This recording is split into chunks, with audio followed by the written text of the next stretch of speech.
नाज़रीन, अवामी न्यूज़ में ख़बरनि जो सिलसिलो जारी है। इन वक्त असीं तव्हांखे टंडो जान महमूद मां ख़बर ॾींदा हलूं त पाणी जी खोट ख़िलाफ़ आबादगार वेलफेयर एसोसिएशन नारा कैनाल जे प्रोफेसर मोहम्मद यूसुफ राजपूत जी रिहाइशगाह ते हंगामी इजलास थियो है, जंहिंमें वॾे तादाद में ज़मींदारनि शिरकत कई। गॾिजाणी खे ख़िताब कंदे प्रोफेसर मोहम्मद यूसुफ राजपूत सदर तावान नारा कैनाल चयो त मीरपुर ख़ास जो ज़री इलाइक़ो है, पाणी चोरी थिए थो। इहो ई सबब है जो असांजा फसल हमेशा तबाह थियनि था। ज़मींदार मुआशी बदहाली जो शिकार थिए थो। हिते पाणी जी खोट जो बुनियादी सबब गैर कानूनी आपाशे जे गैर कानूनी ज़रायत गैर कानूनी RMS गैर कानूनी वाटर डायरेक्टर नारा कैनाल MD सीडा के असां हज़ारे शिकायतूं कयूं, पर आपाशे ज़मींदारनि सां मातली माह वारो सलूक कंदो अचे थो, जेको असांजो पाणी वेकिरो करे थो। डिप्टी जनरल सेक्रेटरी नसीर चयो है त नारा कैनाल जो डायरेक्टर असांजी मैशियत खे तबाह करे रहियो आहे। असां मुआशी दहशतगर्दी खे मुंहुं ॾेई रहिया आहियूं। असांजे हक़ जो पाणी मनपसंद माण्हुनि खे वेकिरो करे रहिया आहिनि। हिन चयो त असां वधीक ख़ामोशी सां न वेंदासीं। हाणे असां यज़ीद जी औलाद सां मुक़ाबिलो कंदासीं। हाई कोर्ट सेशन कोर्ट में एक दरख़्वास्त जमा कराए जल्द यज़ीद पाणी दो रैली मीरपुर ख़ास में मुनक़द कंदासीं। हिननि चयो त सिंध हुकूमत जे नाले जी का बि शइ न आहे, जंहिंजे करे आपाशे ऑफिसर मनमानी करे रहिया आहिनि।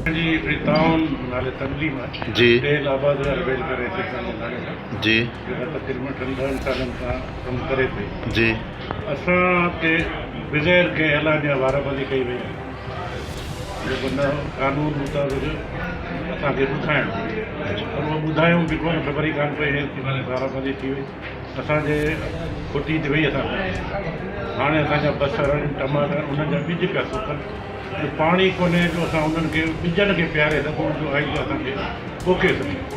उन सिलसिले में असांजा इहे सभु दोस्त भाउ जेके असांजे तनज़ीम जा सदर असांजे मोहम्मद यूसुफ साहिबु, साईं नसीर साहिबु असांजो वॾो ऐं असांजी तनज़ीम ज़िंदा बि करे पिया अचनि, उन सिलसिले में गॾा पिया आहिनि।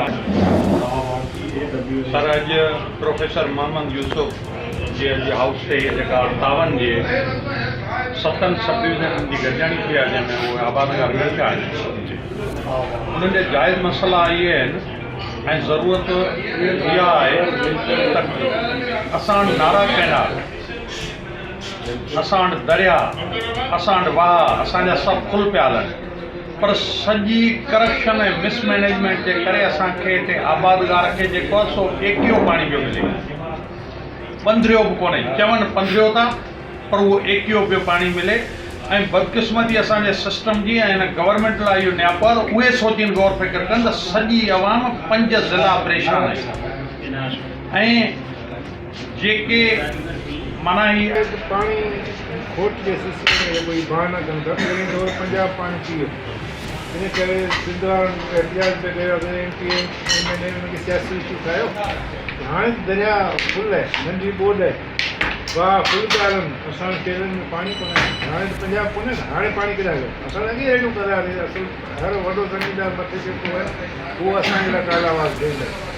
हाणे उहो प्रूफ साबित थी वियो कि एतिरो पाणी आहे दरिया में, हेठि पाणी कोटी न वञे पियो। असां सुकून असां वटि 15 ॾींहं पाणी पियो अचे। इंतिहाई ना आहे जेके असांजा ऑफिसर आहिनि जेके रखिया विया आहिनि सिफ़ारिशुनि ते, जो पाणी हलाइण जे बदिरां पंहिंजे वॾेरनि खे ख़ुशि कनि था।